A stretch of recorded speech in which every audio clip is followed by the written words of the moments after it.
started probably at school.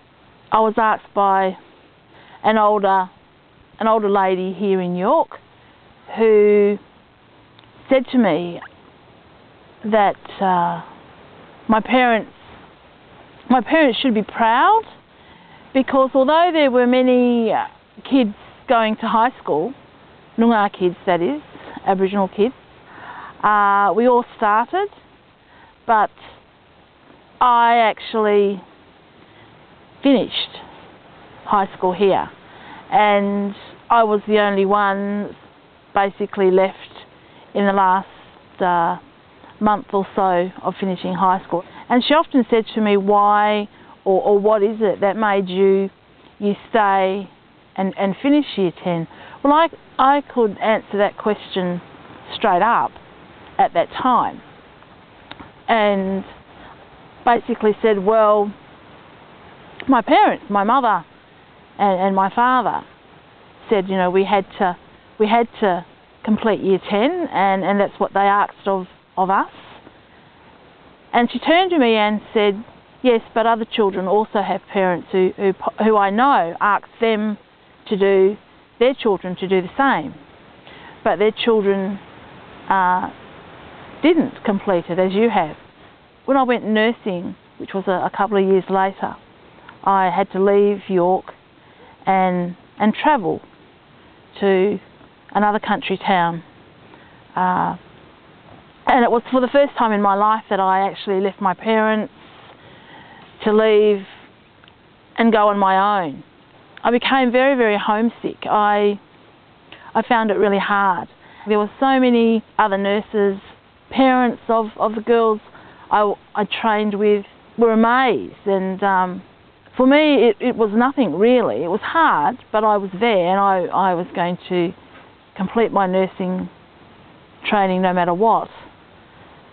But many of them said, well, why are you able to do this? How come you can stay here and face all these challenges, or really adversities, challenges and adversities that I had to face whilst doing my nursing training. So it was a question that they constantly asked me, and I could never really answer them. And I usually used to say, well, you know, it's my parents. I want to do this for them. Plus, I want to do this for myself. Again, these people would look at me and say, yeah, but what else is there that makes you do this? There's something more. And I couldn't really explain to them what it was. I didn't know, other than, you know, well, it's my family and my parents. And I used to think about it, and I thought, well, there are lots of other Aboriginal people who are doing training courses and doing okay, doing well. But I don't think these non-Aboriginal people or Wadjulas actually, you know, knew these people, or they didn't see too many positive, what they would call positive things happening for Aboriginal people.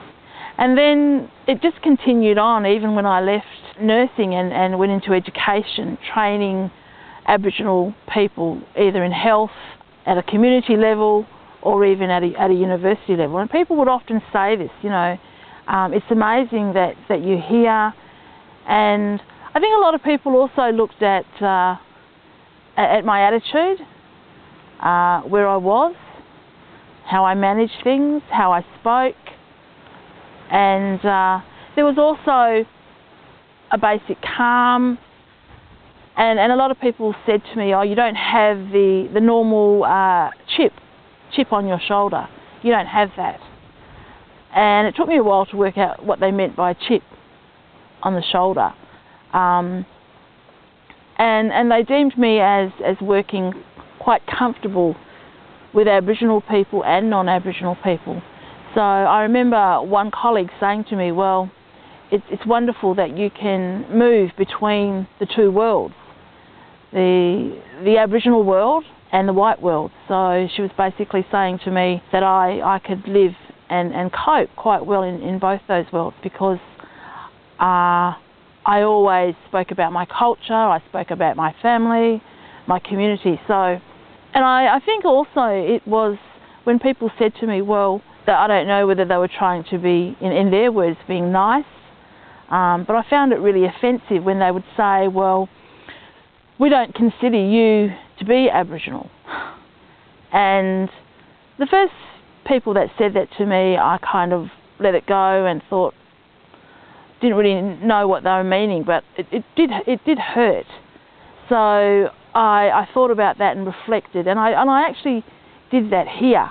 And then when it was said to me again, I was able to respond, well, I am Aboriginal, and I'm very proud to be Aboriginal.